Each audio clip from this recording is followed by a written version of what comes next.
Hi everyone. The amount of concerts Joe has attended in New York City is truly astonishing. So here we try to pinpoint a few of the highlights.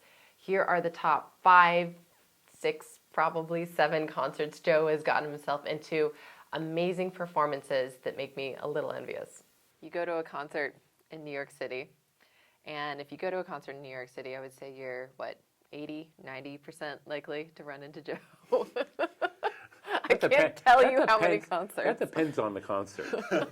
I mean, my specialty being piano, that's more likely. Right. But I'm not opposed to a great orchestral concert or a good violinist or something like that. But mostly it's piano. Yeah, I've been intensively going to piano for 46 years.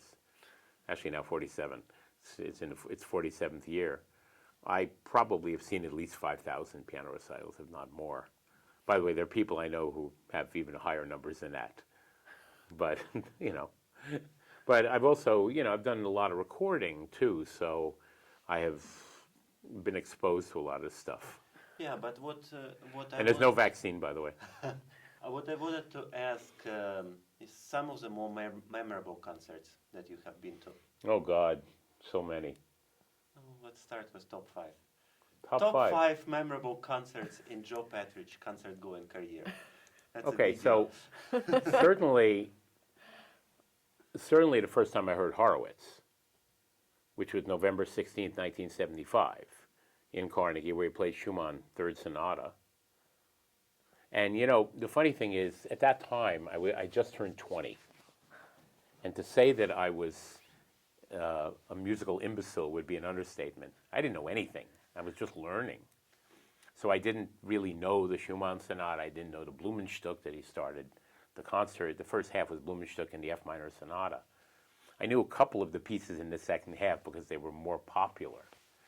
So then listening to this recording many years later when Sony put it out, unedited. I mean, it's a whole story about how Horowitz was recorded in that era, the era where I started hearing him. I never heard him before '75, of course, because I wasn't going to concerts. That was actually my second piano recital ever. My first piano recital was the week before, when I heard George Bollett. Or as I like to put it, it's all downhill from there.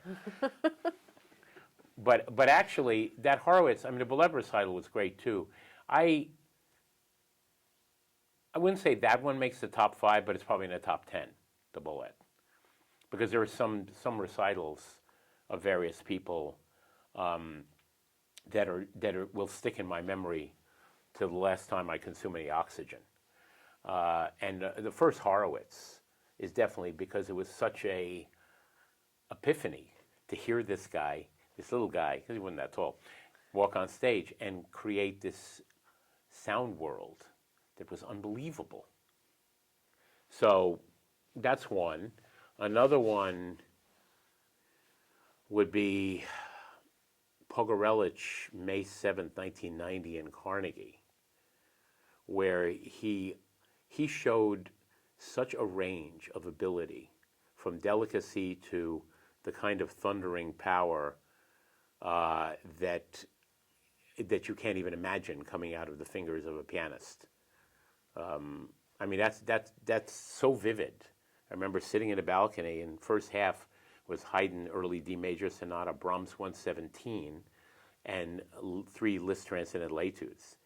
In particular, it was the transcendental etudes that were just mind-blowing playing. I don't think I took a breath for 12 minutes. It was so compelling and powerful and delicate. I mean, he did Wilde Jagd für Follet in the F minor. And the F minor in particular, I like to tell people that Pogorelich ruined the F minor transcendental etude for me because I can't hear anybody else play it after that performance. And then second half was a mixture of Chopin, Liszt, Scriabin. Scarlatti, Chopin, Scriabin, Fourth Sonata. Chopin Mazurkas Opus 59. I should just say what the program is. 6 Scarlatti sonatas, Chopin Mazurkas Opus 59, Scriabin, Fourth Sonata, and Islame. That was the second half of the recital. I heard even better concerts from him, but that one in particular, those Liszt etudes, which I obtained a recording of them from somebody who was sitting in the first row, and have played them for many, many people. And the astonishment level never goes below, I can't believe what I'm hearing, that kind of thing. So that's one. Numerous concerts of Churkassky, who is one of my 2 or 3 favorite pianists of all time, but in particular a concert April 21st, 1993, where he played in the first half Schubert A Major, which was a wonderful performance. And then the second half was the highlight. I'm not going to recite the whole program. The big A major or the small one? The big one. Although he did perform the small one too. I mean, this guy had so much repertoire, it's quite unbelievable. But he plays Chopin Opus 2 variations in what is, for me, the absolute best performance ever of that piece. And, Bruce Liu just won the Chopin competition, and he played that to close his solo round. And it was very, very good. But I said he could use to listen to Shura to get some ideas to make it even better. I mean, it was just like the range, the tenderness, the power, everything was so spontaneous. It's like he was writing the piece as he was playing it. So that's another one. Marc-Andre Hamelin in Canada on October 20th, 1991, where he played in the first half Chopin Barcarolle and the Norma Fantasy, and then the Alcon Concerto for the second half, in a performance that I don't think can ever be matched by anybody. Even Mark himself would say he could never play it better than that. So that's another one. And now you want a fifth. Oh boy. That's after those 4, might be a little tricky to come up with number 5.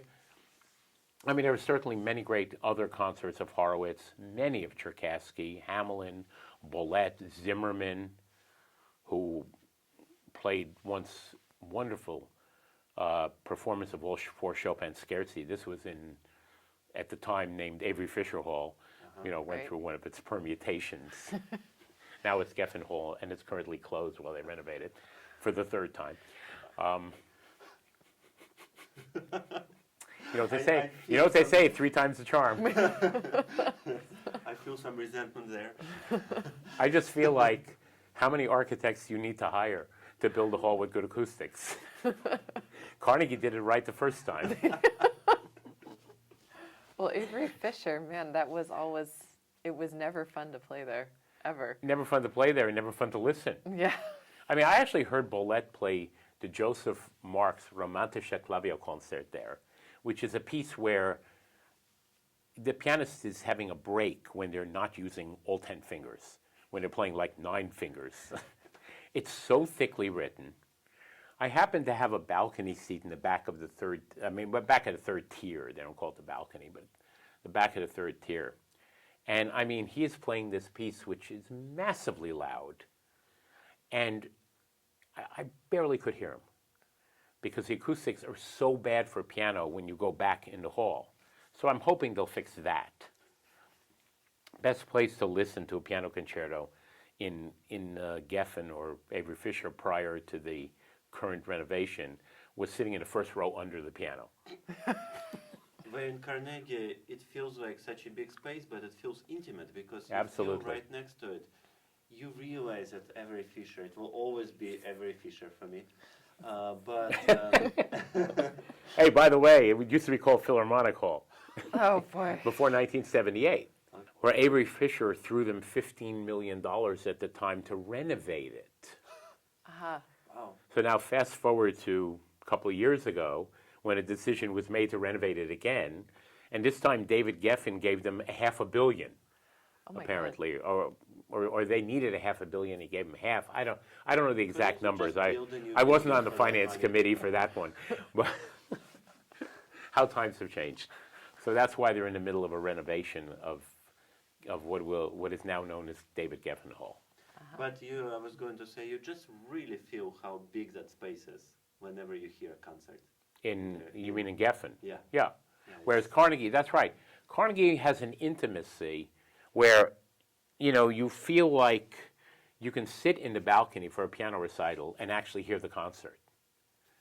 which is not. I mean, there are bad spots, believe me. To me, the worst place to sit in Carnegie to hear a piano recital is in the back of the orchestra. Right. It just, all the sound goes over your head. Sitting in the balcony on the non-keyboard side, the sound is clearer than sitting in the back of the orchestra. The sound just projects up absolutely beautifully and perfectly. What's the best acoustics in New York?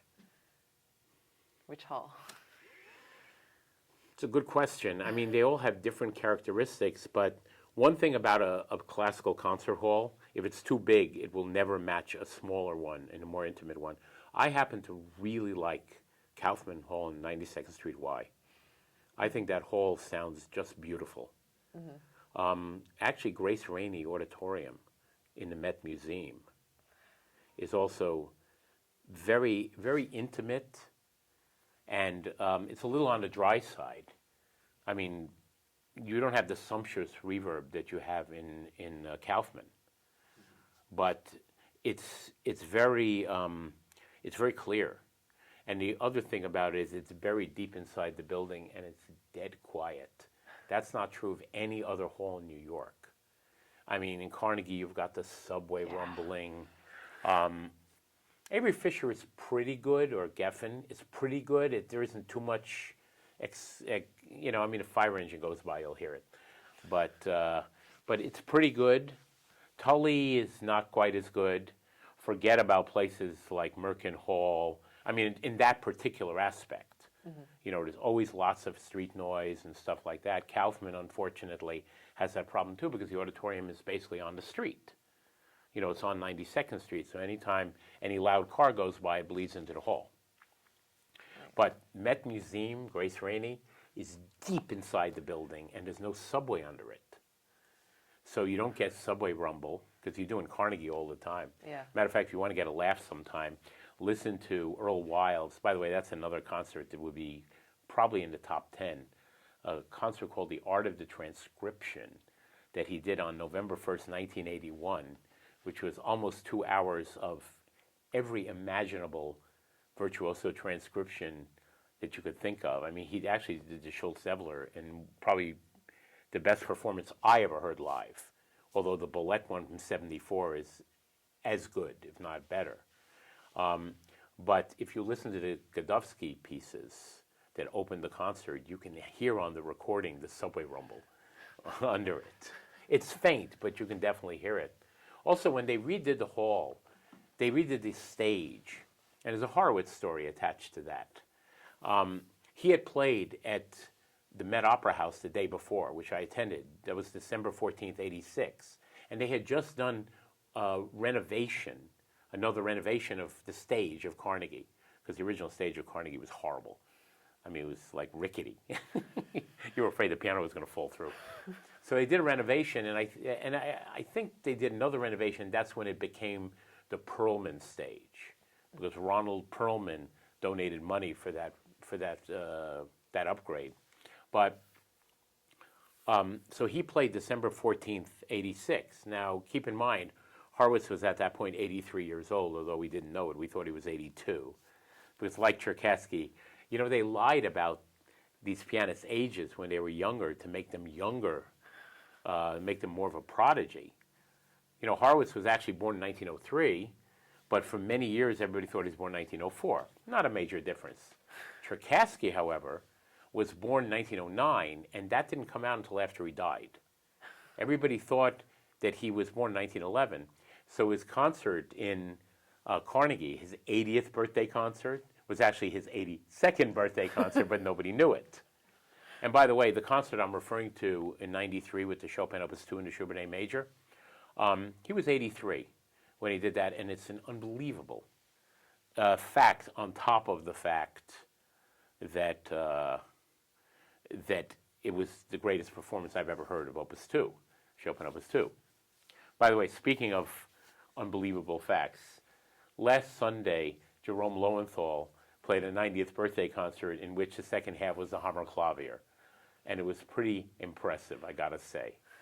So, just as an aside. That one might be in the top 10. Yeah, that was one of the questions, because, that's my teacher, and you have worked with this artist throughout your whole time in New York, I'm sure. I mean, I know him for almost 40 years. I mean, he was and still is an amazing pianist, but his ability to learn and his virtuosity. At one time, he had 70 concerti in his repertoire. And when I say in his repertoire, not like you have to dust it off for 3 weeks.